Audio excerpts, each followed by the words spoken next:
Bonjour à tous, je vais vous présenter Moulin à Café qui a été fabriqué par MHW sur Bomber. C'est un moulin à café que j'ai reçu en échange d'une réduction pour pouvoir faire un article sur mon blog. C'est-à-dire que le test restera tout autant objectif que si je l'avais acheté sans cette réduction. Ne vous inquiétez pas. Pourquoi est-ce que j'ai acheté ce moulin en particulier? Eh bien tout simplement parce que je le trouve joli, et aussi parce qu'il y a une bague qui se règle au milieu et j'avais jamais testé de moulin avec une bague de réglage qui est située à cet endroit. Donc c'était un peu une curiosité pour moi. Alors le design de ce moulin, pour parler, eh ben, il est tout en aluminium, à l'exception de la poignée de la manivelle qui elle est en plastique. Bon point, il y a un couvercle qui fait que lorsque l'on utilise le moulin, il n'y aura pas de risque de perdre des grains de café qui vont sauter avec un effet popcorn à l'extérieur du moulin. Toujours pour cette manivelle, vous voyez, elle est assez petite, mais malgré tout, on a quand même assez de force pour pouvoir moudre, parce que c'est une petite meule qu'il y a dans ce moulin, elle fait 38 mm. Point négatif, c'est la manivelle du moulin qui est en plastique. C'est un plastique noir qui donne un peu un aspect premier prix à cette poignée de manivelle.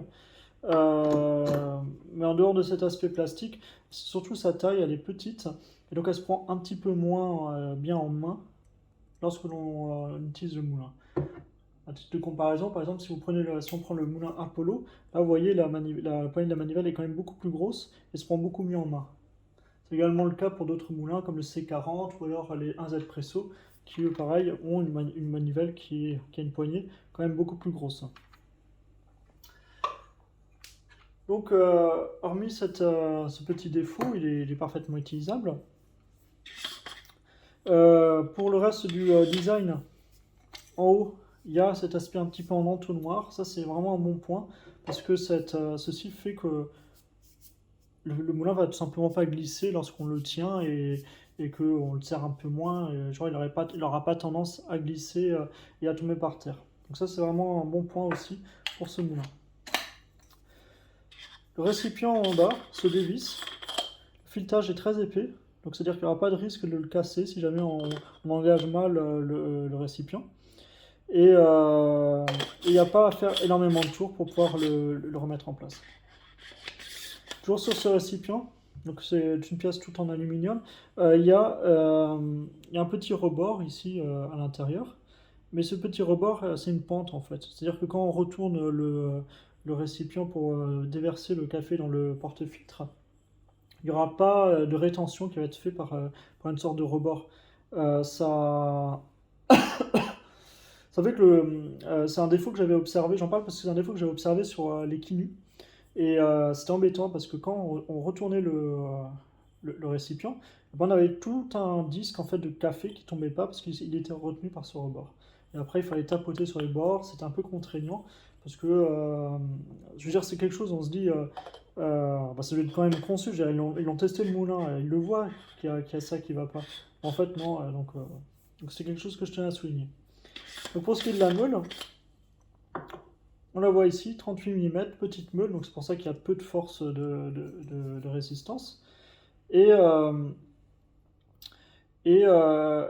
sa taille, au final, par rapport à l'utilisation du moulin, n'aura pas tant d'impact, parce que c'est un moulin qui est pour moi plutôt dédié à tout ce qui va être extraction lente, c'est-à-dire filtre, French press, parce qu'on ouvre beaucoup plus gros. Et pourquoi est-ce que je dis ça? C'est tout simplement à cause de la bague de réglage. Cette bague de réglage a 30 niveaux en fait de réglage possible. 30 niveaux. Alors si on fait une comparaison avec les moulins qui se règlent par le haut, par le dessus, eux ils ont jusqu'à 90 voire 120 niveaux de réglage. Donc c'est beaucoup plus précis pour tout ce qui est expresso. C'est-à-dire que ce moulin, il est pour moi plutôt dédié à des extractions lentes type V60 parce que quand on fait de l'expresso, on arrive à faire des expressos avec, il n'y a pas de souci, et ben on va moudre beaucoup plus lentement. On le verra tout à l'heure dans les tests. Et aussi, tout comme le C40, parce que le C40 lui se règle par le dessous et il a peu de niveau de réglage lui aussi, ben, on risque d'avoir un réglage idéal qui serait situé entre deux clics. Donc ça c'est quelque chose que je tenais à souligner et c'est pour ça que pour moi c'est un moulin qui est agréable à utiliser. Vraiment, j'en suis content, mais plutôt pour des extractions lentes que pour l'expresso. Même si quand on fait des cafés expresso, on a de très très bons résultats en tasse. Donc là, je vais moudre 16 grammes de café prévu pour l'expresso avec le réglage suivant. Donc le cran qui est juste derrière le cran numéro 2. Ouais.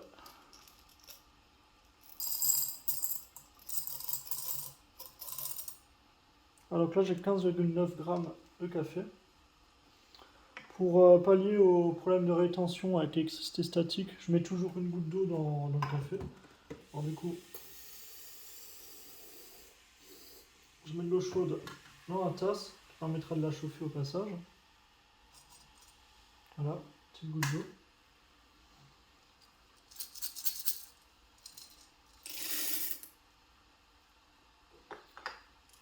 On est prêt à moudre.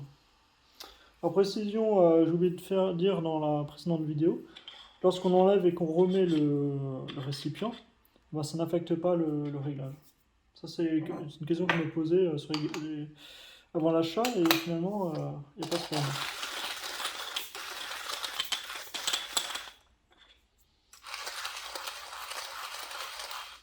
Ah oui, pardon, j'ai oublié de mettre le chrono. Hop.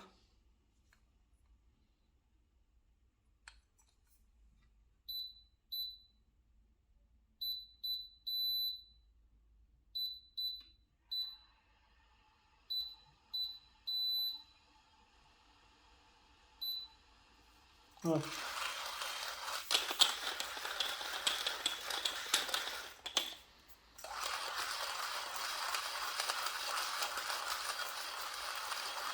Donc, très peu de résistance lorsque je moue.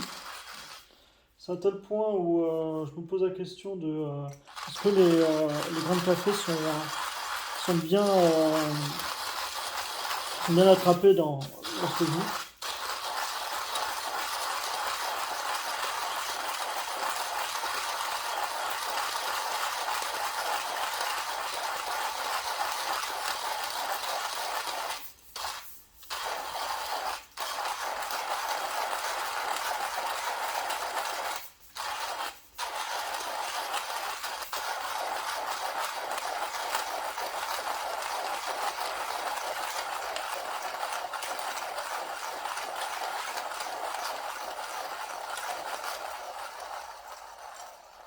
Voilà. En à peu près une minute, on moue 15 grammes de café. Donc on est sur l'ordre du temps nécessaire pour le C40 ou le timer que j'avais déjà testé. Voilà, voilà. Alors, je prends mon porte-filtre. J'éteins la balance.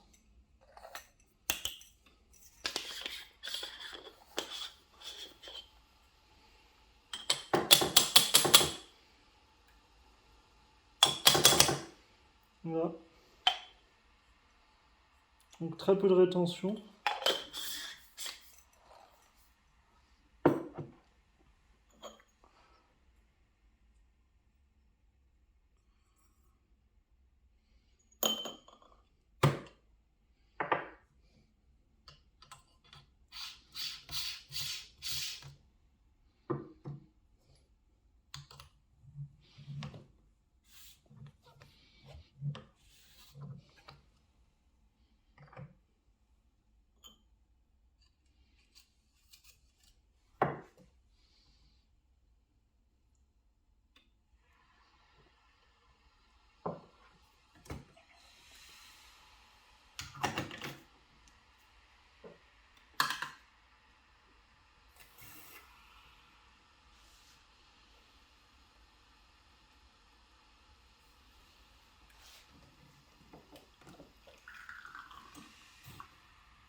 Voilà.